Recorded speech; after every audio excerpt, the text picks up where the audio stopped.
Cell phones, a compulsory gadget to own almost by everyone, but what is connection between cell phones and child labor?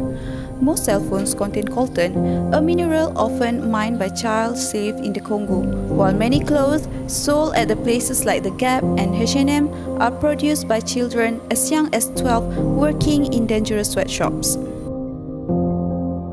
Basically, nearly every day we use and consume products made by child or slave labor, but do we realize that? Here in Malaysia, especially in Kota Kinabalu city, behind all this tall skyscraper building, we never know that the young workers, or we can say children, also took part on it as workforce. Is it okay? Is it legal? And what made they stuck into such a situation? Either they are forced to work or they themselves voluntarily working to help their parents or whatsoever, but they still vulnerable, need care, nurturing and protection to ensure they survive, thrive and realize their full potential as productive members of society.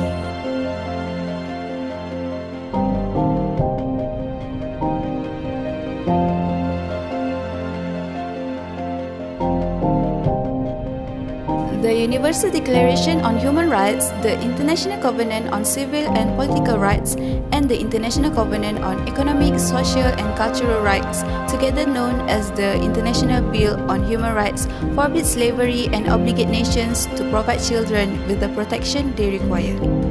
The Convention on Rights of Children, which is widely adopted international human rights treaty, clearly addresses both compulsory primary education and child labor.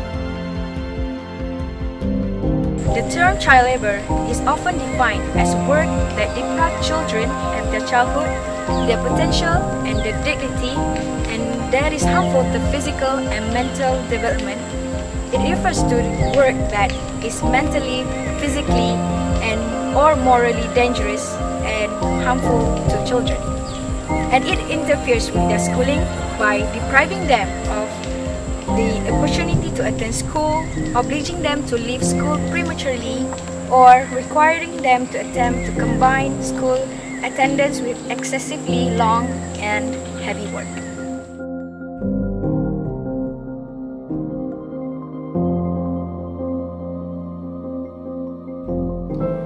There are 4 core principles in the CRC that extend legal recognition to the rights of children with Article 2, Article 3, Article 6 and Article 12, and the Convention upholds these rights for all children everywhere so they may grow to realize their potential and contribute towards society and nation building.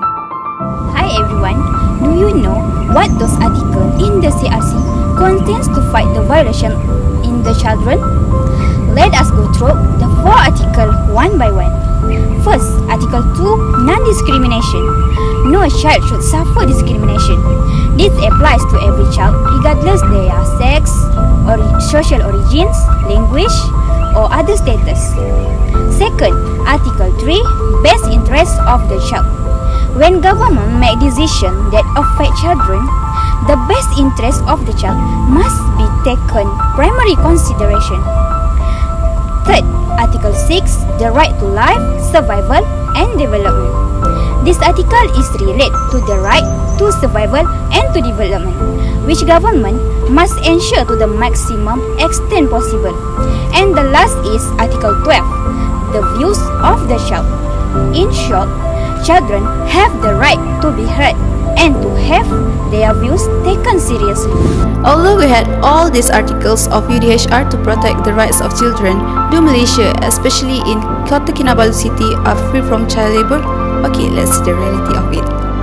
Let's go through the Convention on the Rights of the Child, CRC. Malaysia ratified in 1995 to uphold its commitment to the protection and welfare of the children. Child Act 2001, Act 611, is under CRC to fulfill its obligation. The provisions of Act 611 are based on the 4 core principles of the CRC. Act 611's preambles provide that every child is entitled to protection and assistance in all circumstances without regards to distinction of any kind such as race, color, sex, language, religion, social origin or physical, mental or emotional disabilities or any status.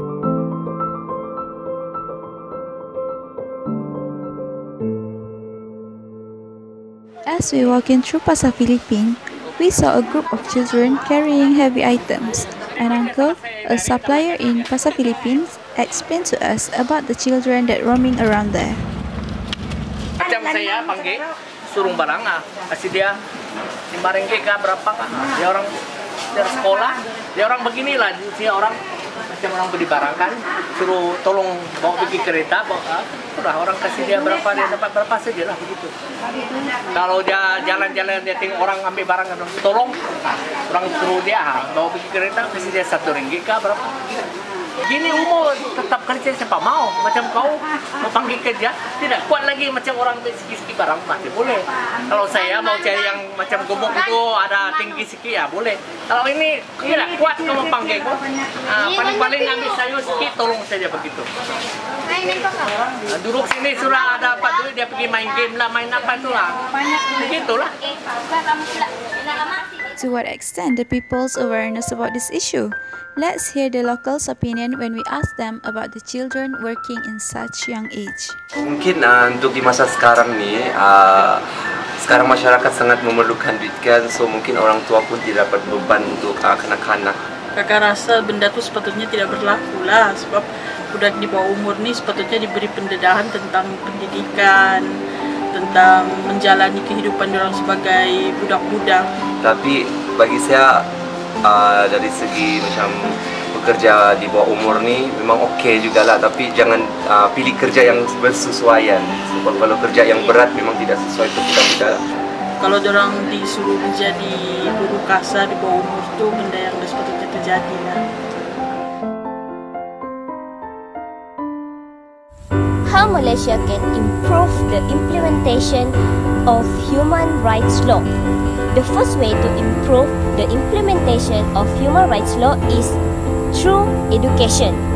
Human rights should be implemented as one of the subjects in school, especially in primary school or in high school.